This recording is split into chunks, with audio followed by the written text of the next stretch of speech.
નામ રાણા આરોહી વિજયભાઈ છે. હું ધોરણ 5માં અભ્યાસ કરું છું. આજનો મારો વિષય છે ગુરુ પૂર્ણિમા. આજે હું તમને ગુરુ પૂર્ણિમા વિશે કહેવા જઈ રહી છું, જે તમે ધ્યાનથી સાંભળજો. ગુરુ ગોવિંદ દોરો ઘડી કાકે લાગુ પાય. તે શ્લોકનો અર્થ છે કે કવિ કહે છે કે ગુરુ અને ઈશ્વર બંને ઊભા છે.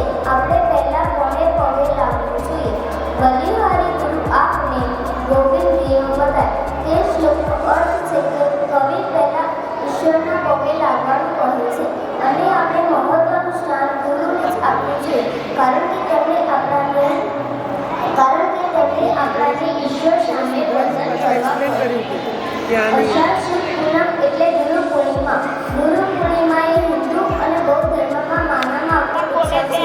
આ દિવસે ગુરુનું પૂજન કરવામાં આવે છે. મહાભારતના રચયિતા વેદ વ્યાસજી આ દિવસે થયો હોવાથી તેને વ્યાસ પૂર્ણિમા તરીકે પણ ઓળખવામાં આવે છે.